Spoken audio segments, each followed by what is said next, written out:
The police are the first emergency service we call when lives or property are at risk.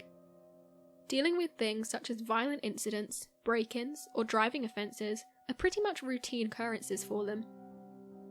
So when the police see something not even they can explain, it's understandable that we all begin to feel a bit uneasy.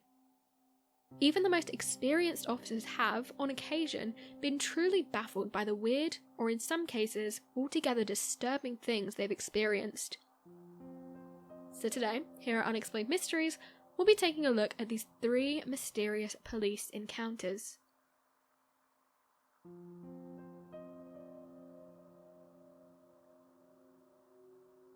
The Silbury Hill beings. The county of Wiltshire is considered to be England's version of the Nevada desert, the site of several alleged alien activities. Where Nevada had Area 51, Wiltshire has a number of military installations that are rumoured to be Britain's UFO research hubs. Silbury Hill in Wiltshire is the largest man-made prehistoric mound in Europe, thought to have been built between 2470 and 2350 BC. Although its true purpose is uncertain, the strange events which occurred on a July morning in 2009 sparked people's imaginations. A police officer driving past Silbury Hill spotted 3 tall, blonde-haired figures dressed in white overalls in the field near the hill. Initially, he thought they may be forensic officers, as they seemed to be inspecting the crop, so he decided to quickly investigate. However, as he approached the field, things took a strange turn. At first he heard a static noise, as if a current was running through the crops in the field. He reported that he felt the hair on his arms and the back of his neck stand up and began to feel uneasy. He shouted out to the figures, who initially ignored him. Upon entering the field, the figures turned around and began running. The officer noted that they were running at a truly incredible speed before they suddenly vanished. Although the figures had disappeared from the officer's sight, the eerie electrical sound still hung in the air around him, almost like a paranormal medium. It continually reverberated around the field. It was at this point that he began to feel truly scared. He hastily returned to his car, only to be struck by a pounding headache that he couldn't shift. Since the occurrence, investigators have returned to the site to try and shed light on the matter. A researcher by the name of Colin Andrews returned to the site of the events afterwards with the policeman in question, and quickly noticed that, from where the officer had been passing it, it would have been very difficult to see the figures in the field. The officer said that he just knew something was in the field, and it was like he experienced some kind of psychic ability in the presence of the electrical static sound. The mystery didn't end there, however. In the days after the event, the police officer reported poltergeist-like activity in his home. Andrews shed further light on these events, saying they're very common amongst those who had had an experience, in his words. Common, perhaps, but definitely not normal. It was as if the officer had somehow connected with those figures. So did the police officer truly see something? Whatever happened in those fields near Silbury Hill clearly took a toll on him, and judging by the evidence, it's quite possible that he did have an encounter with beings that most definitely didn't originate from Earth.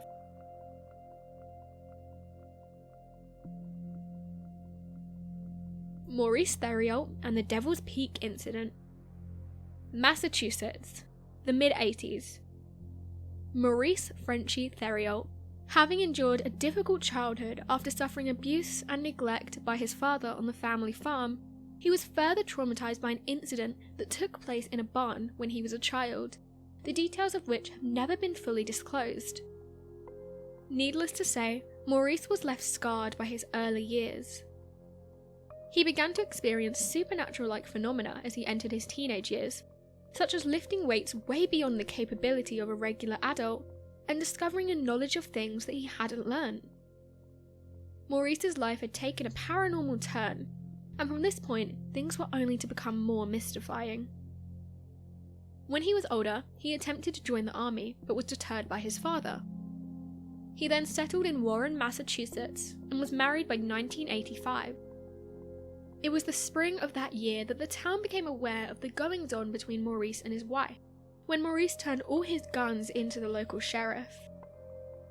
The police department were alerted to the couple's troubles when unexpected fires began to break out at the farm, and the couple reported hearing voices and noises in the house. Things took an even more sinister turn when the couple reported seeing blood randomly appearing on Maurice's arm. His wife also reported sightings of what she referred to as the other Frenchie, Maurice appearing to be in a different room to the one he was actually in, like some sort of horror movie doppelganger. Local police officers who witnessed this happening came to believe that something extremely disturbing was taking place at the couple's farm, and began to fear that this was a matter that couldn't be dealt with by the law. Terrified and unsure what to do, the couple called in renowned demonologists Ed and Lorraine Warren. Chillingly, they confirmed that this was no simple case of poltergeist activity, and that Maurice had been possessed by the devil. Attempting to rid himself of his possession, Maurice became ever more violent towards others, including his wife. An exorcism was hastily performed by a local priest, and was so powerful it allegedly nearly killed Ed Warren. Although the exorcism was successful at the time, Maurice continued to be plagued by supernatural events at the farm. Sometimes there's simply no explanation for certain events, and those we normally trust to deal with them, like the police in the case of Maurice Therio, are powerless to stop them from happening. Knowing what we know now about the case, for their sakes, it was probably best that they took a step back.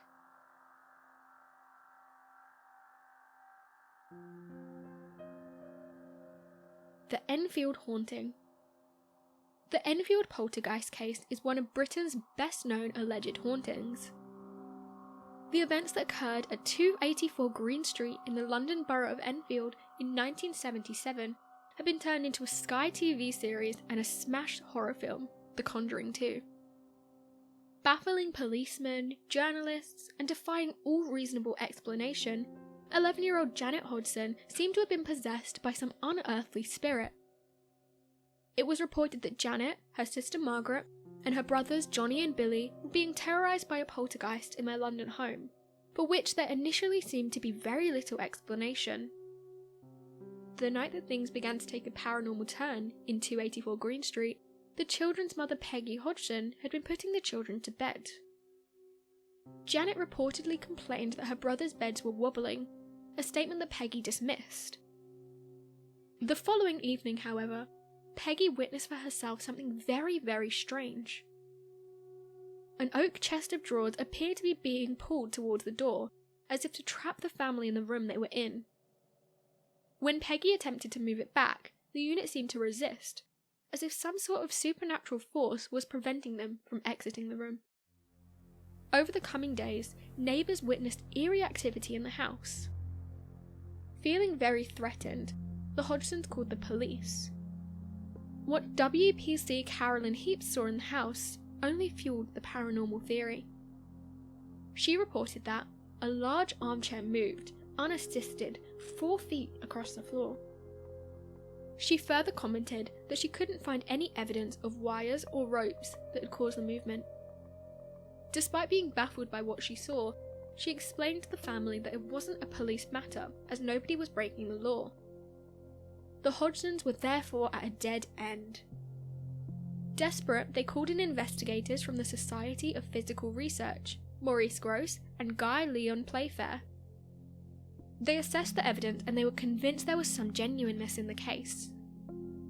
The BBC also visited the house, but found tapes skewered and recordings erased, as if something had interfered with their equipment. The strange happenings continued. Random, unexplained noises were heard, as well as Janet caught levitating on camera.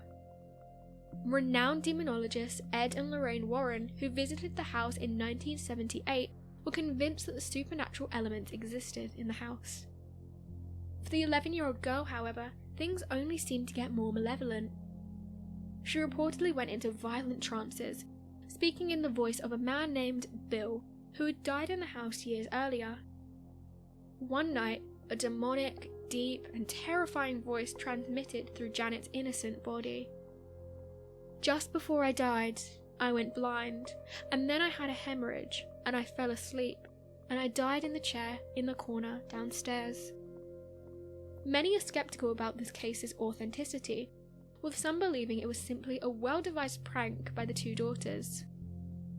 The girls admitted that there was some exaggeration on their part and that around 2% of it was made up.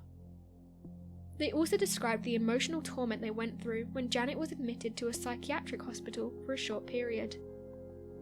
All the tests that were run there came back normal.